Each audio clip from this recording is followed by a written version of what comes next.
Hi, this is Lynn Baker. Thanks for dropping by to look at this video of a technical discussion of my composition, Lament.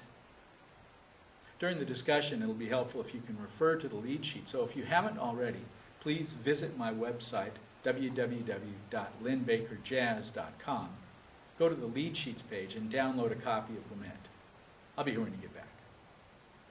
This is about Lament. And the first thing I need to say is it took a shorter period of time to write the piece than it did to figure out how to explain it to you. So, for whatever that's worth. Anyway, it's an AABA form tune, and it's in C minor. It has, the first sound of the piece is kind of an interesting sound, and it has to do with the type of compositions that Wayne Shorter used a lot in the hard bop period and were very influential to me, and that's this Phrygian resolution. In this case, it's D flat major 7 sharp 11, resolving down a half step to this Phrygian tonic of C minor 11. Both those chords, you know, when you do your math, you can see they're from A flat major, but the piece is not an A flat major, it's in C minor. Okay. One of the rules that, well, it's not really a rule, but one of the things that I like to use is, I think Dan Hurley at North Texas called it the rule of 3. I call it the 3-time rule, and it's an idea of developing expectations in the listener and then thwarting those expectations when they expect them to be achieved. So this piece does it at the beginning, goes D flat major 7, okay, to C minor, repeats, D flat major 7. You think, oh, I know where I'm going with this. And the next time when it goes to C minor, it doesn't really go all the way to C minor. And the melody reinforces this mode change by, it goes to C half diminished.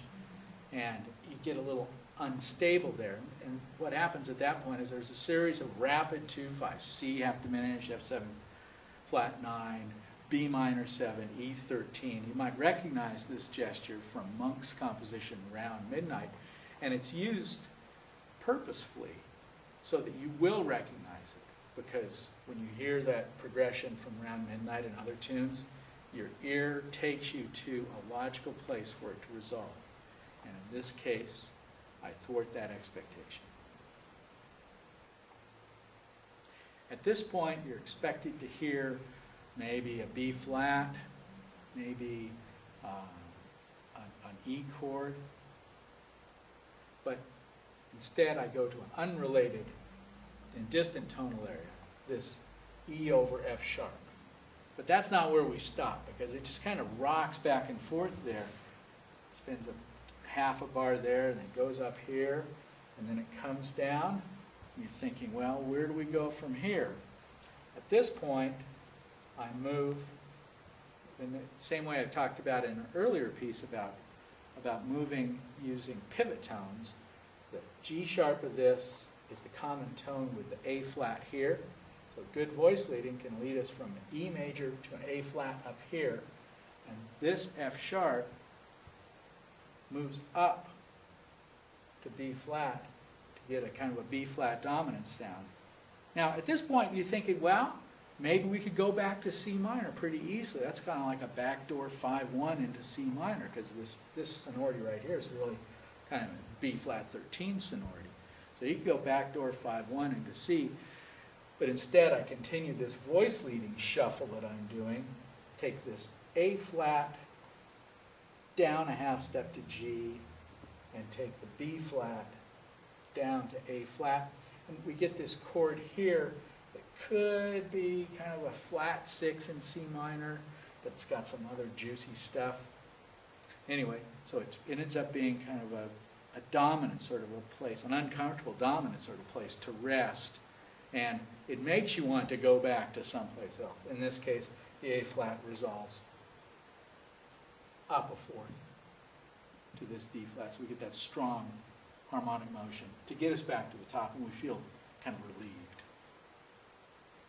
The bridge of Lament concentrates largely on altered dominant sounds, but they're not used in functional ways. It's not like, you know, C altered dominant resolving to F minor, that sort of way, at least not usually.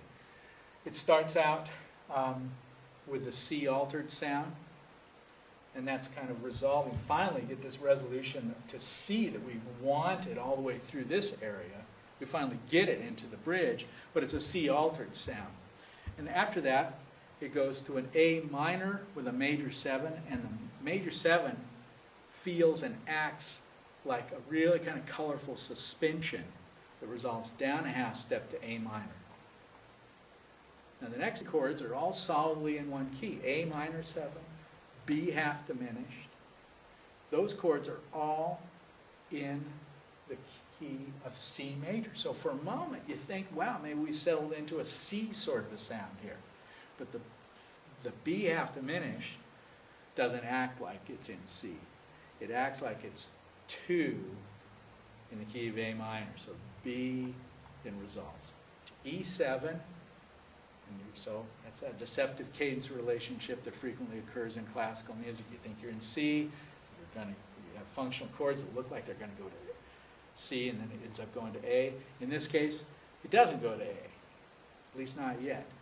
In this case, there's a lot of tension on that E altered dominant chord, and that just planes down a whole step to a D altered dominant chord. Now we've got so much stuff going on now that who knows where this thing is going. And so I brought it down to an A whole tone, and it's kind of got this, the melody comes down throughout this whole thing after being kind of agitated. The melody descends, and it lands on this A whole tone. And there's so much uncertainty about what's going on in the harmony at this point that the A whole tone can resolve anywhere. Now we're only in the 6th bar of the bridge, but since we had reached that point of where are we going, I felt no reason to add another 2 bars just to maintain kind of the form of an 8-bar phrase. So it resolves from that A whole tone back to the D flat, because once you get to that A whole tone, you can go anywhere. So after the bridge, the A whole tone resolves back to the D flat major, and you have the next A section. And the solos throughout the piece are on that repeating A, B, A form. But we've yet to have a really firm, satisfying cadence in this piece where we feel like we're at rest. So there's a little bit of a coda. We approach the coda as if we're going to resolve in C minor, but instead it goes to E flat major, which is, of course, the relative major of C minor. So we're thinking, oh, maybe there's a happy ending here. And then the bass continues to march down in thirds to get to a G with just an open G. It's kind of a hollow sound, not really resolved, not really wanting to move anywhere. And after all this turmoil, you might as well rest there. It's as good a place as any. So that's our discussion of the rather thick harmony of Lament.